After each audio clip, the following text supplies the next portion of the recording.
नमस्ते। अपनी माटी के इस YouTube टेलीकास्ट देखने वाले सभी साथियों को हमारा नमस्ते। प्रोग्राम का नाम है स्टोरी ऑफ इंडियन यूथ। इस सेगमेंट के ज़रिए हम कोशिश कर रहे हैं हिंदुस्तान के युवाओं से बातचीत करके हम ये जान सकें कि उनके दिमाग में क्या थॉट प्रोसेस चल रहा है। आज के इस प्रोग्राम में हमारे मेहमान हैं हमारे अपने दोस्त महेंद्र नंदकिशोर। महेंद्र, इस प्रोग्राम में स्वागत है। इससे पहले भी हम 2 प्रोग्राम में आपसे बातचीत कर चुके हैं। 2 एपिसोड हमने देखे और हमारे तमाम सुनने और देखने वालों को लगा कि बहुत अच्छे से आपने अपनी बातचीत को रखा था। आज के इस प्रोग्राम में हम बातचीत करेंगे आपसे कि सपनों का स्कूल कैसा हो। और हम ये टॉपिक हमने बहुत सोच समझ करके रखा था, खासकर इसलिए क्योंकि एक तो ये है कि हम अपने विद्यार्थी जीवन में बहुत सारे गुरुओं को याद करते हैं, बहुत सारे प्रिंसिपल और एचएम को याद करते हैं, और दूसरा ये है कि बहुत सारे टीचर्स को हम इसलिए भी याद कर सकते हैं कि वो बहुत खड़ूस थे, बहुत मारा पीटी करते थे और बहुत साइकोलॉजिकल ढंग से चाइल्ड साइकोलॉजी का ख्याल नहीं रखते थे, है ना। तो स्कूल की कई सारी चीज़ें याद आती है। दूसरा, स्कूलिंग में पेरेंट्स का क्या रोल, हमारे अपने माता पिता का हमारे साथ क्या रोल रहा।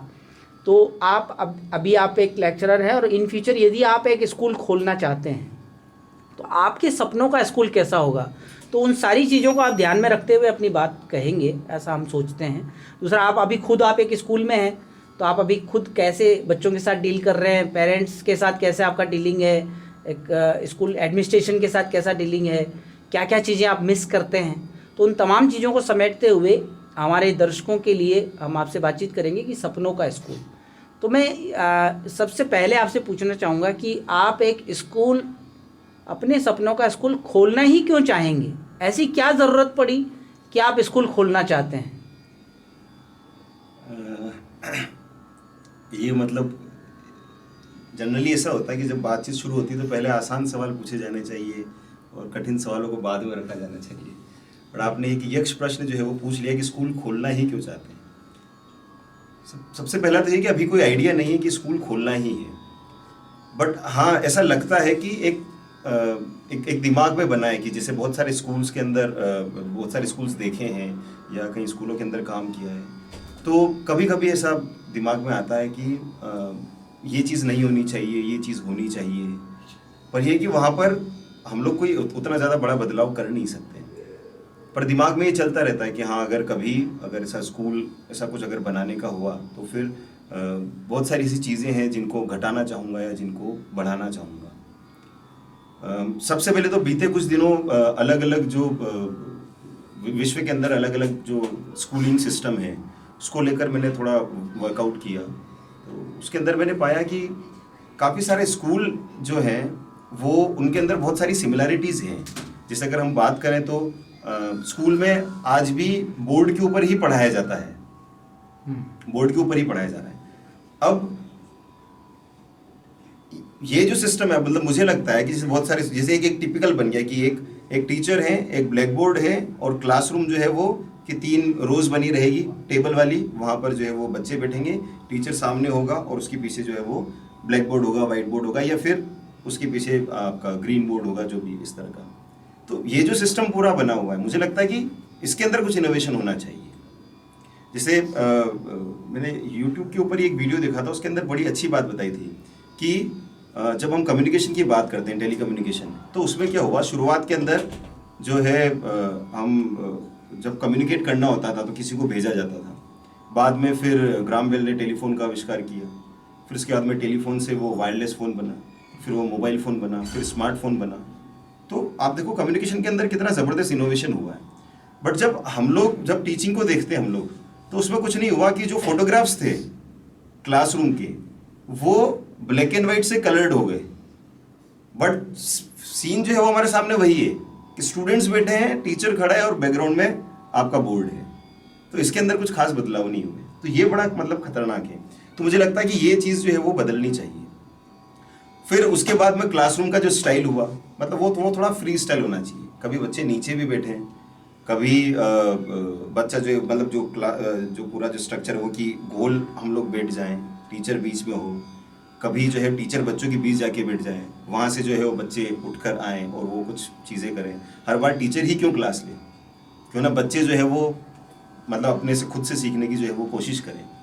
तो ये सारी चीज़ें मुझे लगता है कि मतलब होनी चाहिए, क्योंकि इसमें ज़्यादा बेहतर डेवलपमेंट होता है। फिर उसके बाद अगर मैं बात करूं, जैसे सबसे शुरुआती चीज़ जो आती है, मुझे समझ में आता है कि जो जापानीज़ एजुकेशन सिस्टम है वो एक बहुत बेहतर चीज़ करता है। उस सिस्टम के अंदर क्या होता है कि जो हमारा 3rd स्टैंडर्ड होता है, 3rd स्टैंडर्ड तक बच्चे का कोई एग्ज़ाम नहीं होगा, और 3rd स्टैंडर्ड तक उसको पढ़ाया क्या जाएगा, वो ये है कि वहाँ का जापानीज़ जो कल्चर है या मैनर्स जो है या एटिकेट्स हैं, वो चीज़ें ही केवल बच्चों को सिखाया जाएगा। हमारे यहाँ ये वाली चीज़ हमको कहीं ना कहीं मिसिंग लगती है। वहाँ पर स्कूल के अंदर सफाई जो है वो बच्चे खुद करते हैं, लेकिन यहाँ आप देखें, अगर आप कभी ऐसी बात भी निकल कर आ जाए कि स्कूल के अंदर चलो हम लोग क्लासरूम जो है वो साफ़ करते हैं, कंप्लेंट्स आ जाएगी। पेरेंट्स सीधे बोलेंगे हम फीस पे कर रहे हैं, बच्चे को जो है वो आप सफाई करवा रहे हैं स्कूल के अंदर। इवन ह्यूमन राइट्स वाले तक आ जाएंगे कि बच्चों से सफाई करवाई जा रही है, बच्चों से अगर कुछ कचरा वगैरह उठाने के लिए बोल दो, चाहे क्लासरूम का बोल दो या स्कूल का बोल दो। इवन जैसे जब मैं जब नवोदय के अंदर पढ़ा था, तो वहाँ ये चीज़ हम लोगों ने सीखी कि हम लोग इस चीज़ के अंदर थे कि इवन हम लोग जो ग्राउंड है उसकी तक सफाई करते थे। फिर हाउस के आसपास बहुत सारी झाड़ियाँ वगैरह होती थी, उन सारी चीज़ों की सफाई वगैरह जो हम लोग करते थे। तो वो हमको लगता था कि और वो ये नहीं था कि like it was not part of education, but it was education itself. क्योंकि अल्टीमेट जो एजुकेशन का मकसद है वो तो यही ना कि हमको एक बेहतर इंसान बनना है, हमको एक अच्छा सिटीजन बनना है। बट अगर हम लोग हमारा खुद का क्लासरूम अगर साफ नहीं रख पा रहे हैं, तो फिर कहीं ना कहीं चीज़ मिस हो जाएगी। तो मुझे लगता है बच्चों के अंदर ये चीज़ आनी चाहिए। तो जापानीज एजुकेशन सिस्टम में ये बहुत अच्छी चीज़ थी कि मैनर्स और एटिकेट्स के ऊपर ध्यान दिया जाता है। हमारे यहाँ उल्टा हो जाता है, बच्चा जो है वो भले ही आपका इंजीनियर बन जाएगा, साइंटिस्ट बन जाएगा, लेकिन कहीं ना कहीं एटिकेट्स मैनर्स नहीं रहेंगे। अभी कुछ दिनों पहले की बात है, कलेक्ट्रेट ऑफिस की तरफ मैं गया, जो उसके आगे एक आइसक्रीम वाले हैं, तो वहाँ पर जब मैं गया तो मुझे अपनी बाइक पार्क करनी थी, लेकिन मैंने देखा एक कार खड़ी है, एक बाइक कुछ इस तरह से खड़ी है, एक बाइक कुछ इस तरह से खड़ी है, एक इस तरह से खड़ी है। फिर मुझे कहीं ना कहीं लगा कि ये जो सिस्टम है ये कहाँ से आया, ये वहीं से आया है कि जो चीज़ हम लोगों ने स्कूल में सीख लेनी थी और अब उसको आप सिखा नहीं सकते, आप उसको नहीं बदल सकते। तो कहीं ना कहीं ये जो जिम्मेदारी थी ये भी स्कूल के अंदर जो है वो हो जानी थी। वहीं दूसरी तरफ जैसे जब मैं घूमने के लिए थाईलैंड गया था, तो वहाँ रैंडम मैंने एक फ़ोटो जो है वो क्लिक किया, और उसके बाद में कुछ साल भर के बाद में जब वो वापस मेरी फेसबुक की स्टोरी लाइन पर आया, तो वहाँ मैंने ऑब्जर्व किया कि सारी कार्स मतलब एक सिस्टमेटिक वे के अंदर जो है वो जा रही थी, कहीं गैप नहीं दिख रहा है, एक लाइन बनी हुई है, कार कहीं टेढ़ी मेढ़ी कुछ भी नहीं है। तो मुझे लगा वो ज़्यादा बेहतर, हालांकि थाईलैंड जो कंट्री है वो एजुकेशन वाइज जो है वो बहुत ज़्यादा अच्छी नहीं है, मतलब वहाँ पर बाहर से जो है वो टीचर्स हायर किए जाते हैं, खुद अपनी कंट्री के अंदर वहाँ पर टीचर्स की जो है वो कमी है। बट मुझे लगा कि वहाँ पर जो हम बोलते हैं ना कि शिक्षित होना और सभ्य होना, तो ठीक है एजुकेशन वाइज हमारा स्केल थाईलैंड से ऊपर आता है, पर जहाँ सभ्यता की बात आती है वहाँ पर कहीं ना कहीं जो है वो उस जगह तो पर्टिकुलर थाईलैंड जो है हमसे लीड कर रहा था। तो ये चीज़ें भी हम लोगों को वहाँ से सीखने की होती है। फिर फिनलैंड का एजुकेशन सिस्टम जो फाइनेस्ट माना जाता है, उसके अंदर ये है कि जो सबसे बेहतर चीज़ है, जैसे हमारे इंडिया के अंदर क्या हो रहा है कि हमने एजुकेशन के अंदर कंपटीशन को डाला है, इस मकसद से कि कंपटीशन करने से हमारा जो ह्यूमन रिसोर्स होगा उसके अंदर क्वालिटी आएगी, और उस कंपटीशन के रेस के अंदर हम लोग मार्क्स को भी लिया है।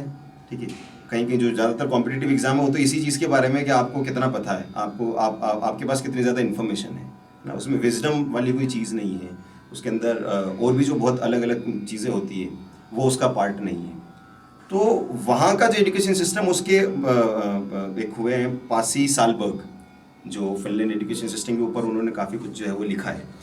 तो उन्होंने उसके अंदर बताया कि हमारे यहाँ पर स्कूल के अंदर कॉम्पिटिटिवनेस नहीं है, वहाँ पर कोऑपरेटिव स्टडीज़ है, कोऑपरेटिव एजुकेशन जिसको हम बोलते हैं, कि वहाँ पर कोई भी प्रोजेक्ट दिया जाएगा तो वो टीम को दिया जाएगा और वो टीम के साथ जो है वो काम करते हैं। और इस पर्टिकुलर कंसेप्ट के ऊपर वो कंट्री ने बहुत अच्छा ग्रोथ किया है। मतलब हम बात करें 1970s की, तो पासी सालबर्ग बताते हैं कि 1970s में फिनलैंड जो थी वहाँ पर एजुकेशन का बहुत ज़्यादा कुछ बूम नहीं था, और वो कंट्री ज़्यादातर जो है वो वुड के ऊपर डिपेंडेंट थी, मतलब वहाँ से लकड़ियाँ वगैरह जो है वो जंगल काटे जाते थे या लकड़ी काट के फर्नीचर बना के उनका सेलिंग जो है वो होता था। बट विद इन 30-35 ईयर्स के अंदर जो है वो उनका एजुकेशन सिस्टम जो एकदम टॉप पर आ जाता है और वो बहुत अच्छा करने लग जाते हैं। और साथ में एक पैरेलल चीज़ ये हुई कि जो हैप्पीनेस इंडेक्स है वहाँ का वो बहुत ज़्यादा ऊपर गया। इवन फिनलैंड जो है वो शायद आई गेस फर्स्ट और सेकंड या थर्ड मतलब टॉप 3 के अंदर जो आता है इन हैप्पीनेस इंडेक्स, ठीक है। भूटान एक कंट्री जो बहुत अच्छा काम कर रही है इसमें, देन डेनमार्क जो है वो बहुत ज़्यादा अच्छा काम कर रही है। इवन ये कंट्री जो है वो हैप्पीनेस इंडेक्स भी निकाल रही हैं। हम लोग तो केवल जो हमारा जीडीपी और इन्हीं चीज़ों के ऊपर ध्यान दे रहे हैं, पर ये एक और कंपोनेंट है। तो ये जो रोल है ये भी कहीं ना कहीं जो है वो एजुकेशन से आता है हमारे पास में। तो आपके सपनों के स्कूल में हमें लगता है कि प्रेयर एक बहुत बड़ा, प्रार्थना सभा का जो कॉन्सेप्ट है वो एक बहुत बड़ा रोल निभाता है। आपने अपने बचपन की प्रार्थनाएं और अभी आप एज ए टीचर जहाँ हैं वहाँ की प्रार्थनाएं, तो प्रार्थना को लेकर के क्या मॉड्यूल, एक आदर्श मॉड्यूल वो आपके दिमाग में क्या है? इसमें ये कि सबसे पहले तो मैं मतलब थोड़ा सा अगर सब्जेक्टिव एनालिसिस करूँ इसका, तो इकोनॉमिक्स में कंसेप्ट आता है यूटिलिटी कंसेप्ट। वो ये बोलता है कि अगर किसी चीज़ को आप बार बार कंज्यूम करते हैं तो उससे मिलने वाला जो सेटिस्फेक्शन है वो गिरने लग जाता है। अब जब हम लोग प्रार्थनाओं में देखेंगे तो ज़्यादातर स्कूल के अंदर क्या होता है, एक स्कूल प्रेयर होगा, एक प्लेज होगा, रोज़ का एक थॉट होगा और राष्ट्रगान होगा या राष्ट्रगीत होगा। तो ये कुछ चीज़ें हैं जो हर रोज़ होगी। तो जब ये चीज़ें हर रोज़ होती है तो कहीं ना कहीं बच्चे जो है वो इससे थोड़ा सा बोरियत महसूस करने लग जाते हैं और वो ध्यान नहीं लगाते हैं। ये कॉमन ऑब्जर्वेशन रहा, लगभग सारे स्कूलों में ये देखने को मिलता है कि कोई भी इंटरेस्ट, कितनी ही इंटरेस्टिंग आप जैसे प्रेयर जो है वो कितनी अच्छी बना लो, कितना अच्छा उसका म्यूजिक हो, लेकिन उसको बार बार अगर रोज़ाना रिपीट किया जाएगा तो कहीं ना कहीं वो बोरियत देने लग जाएगी। तो एक तो ये वाली चीज़ जो है इसके अंदर कुछ चेंजेस जो है वो होने चाहिए। और दूसरा ये है कि प्रार्थना सभा जो है मतलब ये दिन का शुरुआती पार्ट होता है, तो इसके अंदर जो है वो बहुत सारी कुछ इनोवेटिव चीज़ें, क्रिएटिव चीज़, कुल मिला के कि ये जब खत्म हो उसके बाद में बच्चों के अंदर एक अजीब सी एनर्जी होनी चाहिए, उनके अंदर सीखने की ललक होनी चाहिए। प्रार्थना सभा के बाद में जब बच्चे क्लास की तरफ जाए तो वो मुस्कुराते हुए जाएं, वो टेंशन की तरह नहीं जाएं। हमने देखा है बहुत सारी प्रार्थना सभाओं के अंदर ये नहीं है कि बच्चे जो है वो गिर तक जाते हैं। तो वो चीज़ मतलब इसका मतलब क्या हो रहा है, कहीं ना कहीं वहाँ से जहाँ से बच्चों को एनर्जी मिलनी चाहिए वहाँ पर बच्चों की एनर्जी इन्वेस्ट हो जाती है, तो वो चीज़ नहीं होनी चाहिए। तो एक ये रहता है। अब इसके अंदर बहुत सारी क्रिएटिव चीज़ें हो सकती है जो बच्चे खुद आकर करें। ये एक बहुत अच्छा जरिया हो सकता है जहाँ बच्चा जो है वो अपना टैलेंट दिखाए, बच्चे जो है जो भी वो चीज़ें सीख रहे हैं उसको वो शोकेस कर पाए। बच्चों के जो अचीवमेंट्स हैं उनको हम लोग उसमें यूज़ कर सकते हैं। बच्चों को मोटिवेट करने के लिए बच्चों को बुलाकर उनको जैसे अगर उन्होंने कुछ अच्छा किया तो उसमें जैसे उनको मोटिवेट कर सकते हैं, प्राइज़ देकर या इस तरह से चीज़ें। तो ये मोटा मोटा ये चीज़ें होनी चाहिए उसमें। सिलेबस एक बहुत बड़ा पार्ट है। सिलेबस को लेकर के आप क्या सोचते हैं? मतलब सिलेबस का बहुत ज़्यादा दबाव महसूस करते हैं बच्चे, या को करिकुलर एक्टिविटीज़ को भी सिलेबस का हिस्सा होना चाहिए? तो हम किसी को क्रिटिसाइज़ नहीं कर रहे हैं, लेकिन आपके अपने सपनों के स्कूल में सिलेबस पर आप क्या सोच रखते हैं? सबसे पहले तो ये है कि देखिए, अगर हमारे पास में 4 अलग अलग तरह की मशीन है, जैसे मान लो कंप्यूटर मान लेते हैं, एक के अंदर हम लोगों ने हार्ड डिस्क लगाई 1 GB की, रैम रखी 2 GB, हार्ड डिस्क लगाई हमने 100 GB की, रैम रखी 2 GB। एक में हार्ड डिस्क सपोज करो ये है 320 GB और रैम उसकी बढ़ा के हमने 3 कर दिया, ठीक है। इस तरह से अलग अलग अगर कॉन्फ़िगरेशन का हार्डवेयर हो, लेकिन उसके अंदर सॉफ्टवेयर हम एक ही इंस्टॉल कर दें तो वो एक जैसा काम करेगा। हो सकता है थोड़ा सा कोई फास्ट करेगा, कोई स्लो करेगा, पर काम तो एक जैसा ही करेगा। तो उसी तरह से अगर हम लोग बच्चों को माने तो बच्चे जो है उनका सबका अलग अलग हार्डवेयर है, लेकिन अगर उसके अंदर हम सॉफ्टवेयर एक जैसा इंस्टॉल कर रहे हैं जो कि हमारा सिलेबस है, क्या हर बच्चे को हम वही सिलेबस पढ़ा रहे हैं? बाद में जाके जो है वो बच्चा अलग अलग चीज़ें करता है, क्योंकि प्रकृति ने जो बनाया है इंसान को तो वो तो अलग अलग गुणों के साथ में बनाया है। पर अगर हमारे सिस्टम में हम लोग सभी बच्चों को एक ही तरह की चीज़ें जो है वो सिखा रहे हैं तो वो कहीं ना कहीं जो है वो उनकी एफिशिएंसी को कम कर रहा है। कुछ कुछ जगह वो फिट हो जाती है, कुछ कुछ जगह सिलेबस मैच कर जाता है और चीज़ें बन जाती है, लेकिन ओवरऑल अगर आउटपुट देखेंगे हम लोग तो वो बहुत ज़्यादा बेहतर नहीं आ रहा है। 12th के बाद निकलने के बाद बच्चे यही नहीं समझ पाता कि उनको करना है क्या है, क्योंकि उनका अंदर का हार्डवेयर कुछ है और सॉफ्टवेयर कोई और इंस्टॉल कर रखा है। तो वहाँ पर इसलिए तो होता है बहुत सारे लोग इंजीनियरिंग करने के बाद में म्यूज़िक की तरफ जाते हैं, बहुत सारे लोग जो है वो MBBS हो जाते हैं, उसके बाद वो रियलाइज़ करते हैं यार कि हमको हमारा तो रुचि जो है वो एंशिएंट हिस्ट्री के अंदर थी, हमको तो ट्रैवलर बनना था। कुछ सॉफ्टवेयर इंजीनियर्स आ जाते हैं जो जिनका ये रहता है कि हमको तो क्रिकेट खेलना था। तो ये जो सारी चीज़ें हो रही है इसीलिए हो रही है कि जब हम एक सही हार्डवेयर पर गलत सॉफ्टवेयर इंस्टॉल कर देते हैं तो ये चीज़ होती है, और इसमें अल्टीमेटली कुछ नहीं, वेस्ट ऑफ टाइम हो जाता है, मतलब बच्चे का एक समय निकल जाता है काफ़ी। तो ये इसको लेकर थोड़ा सा मतलब होनी चाहिए प्लानिंग। मतलब यहाँ पर सिलेबस के अंदर वेरिएशन होना चाहिए सब्जेक्ट्स में। हालांकि सीबीएसई देता है वेरिएशन, बहुत सारे तमाम तरह के वो सब्जेक्ट्स देता है, लेकिन कहीं ना कहीं कुछ तो जो है वो कमी है, या तो उसके इम्प्लीमेंटेशन में है या एग्जीक्यूशन में। जैसे एनसीएफ की बात करें तो एनसीएफ तो बहुत अच्छा, मतलब उसके अंदर सारी चीज़ें बहुत बढ़िया लिखी हुई है, लेकिन एनसीएफ को भी ठीक से हम लोग जो है फॉलो नहीं कर पा रहे हैं, क्योंकि वो कहीं ना कहीं एग्जीक्यूशन के अंदर या तो वो उसके अंदर प्रैक्टिकलिटी के अंदर प्रॉब्लम है, या एक जो सबसे मेन जो बात है वो ये कि जैसे एक वीडियो में देख रहा था सदगुरु जग्गी का, तो उन्होंने जो एक स्टेटमेंट दिया वो मतलब बड़ा खतरनाक था। कहीं जब मैंने सोचा तो मुझे लगा कि हाँ ठीक ठीक भी है, मतलब कुछ कुछ उन्होंने कहा कि in India we do not have education system, what we have is examination system, क्योंकि हम हर चीज़ तो एग्जाम के लिए कर रहे हैं। और मेरा ये ऑब्जर्वेशन कब रहा, जब मैं क्लास का क्लास टीचर रहा, साल के एंड में जब आपका रिजल्ट आता है, रिजल्ट आने के बाद में मार्कशीट जो है वो पेरेंट्स को दी जाती है। उसके बाद में पेरेंट ने कभी मुझे एक क्वेश्चन नहीं किया, मतलब पेरेंट कभी इस चीज़ को लेकर नहीं आया कि को करिकुलर एक्टिविटीज़ में मेरा बच्चा कैसा है, या उसने कभी टीचर का रिमार्क नहीं देखा कि टीचर ने रिमार्क क्या लिखा है, साल भर जो किया है बच्चे ने वो रिमार्क क्या है। अल्टीमेटली वो आता है किस चीज़ को लेकर आता है कि सर मैथ्स में इसके थोड़े मार्क्स कम है, साइंस में ये थोड़ा बेहतर हो सकता था।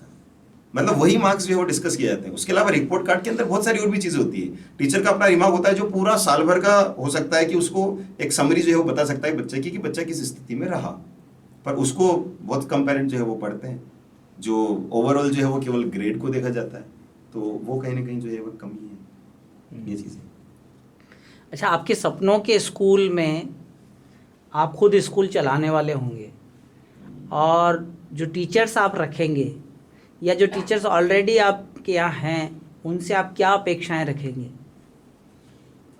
सबसे पहले तो ये कि जो मेरे सपनों का स्कूल होगा उसके अंदर मैं पढ़ाऊंगा।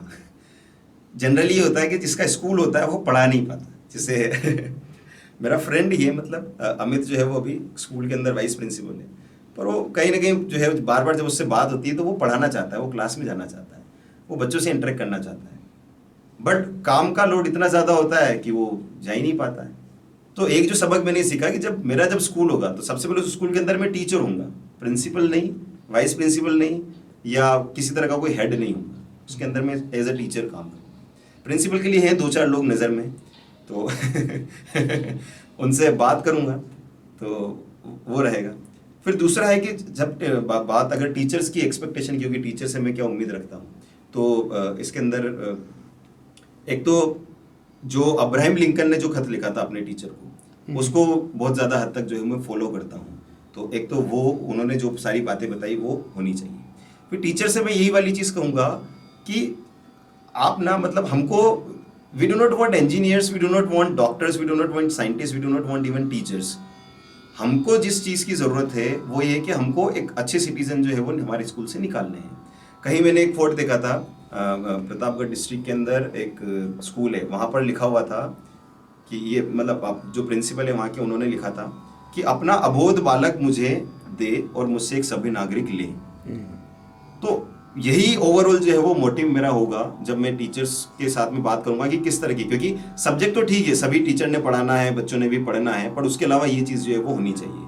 बच्चों की हॉबीज़ के ऊपर, उनके इंटरेस्ट के ऊपर ज़्यादा एम्फेसिस होना चाहिए, क्योंकि अल्टीमेटली बच्चा जो अपना करियर प्लान करता है या कोई भी चीज़ आगे की करता है, तो वो कहीं ना कहीं उसकी हॉबीज़ से, उसके इंटरेस्ट से लिंक्ड होती है, तो वो चीज़ रहेगी।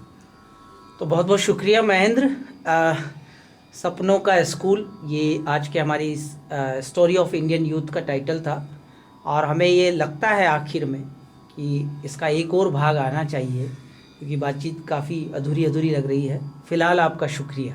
Thank you.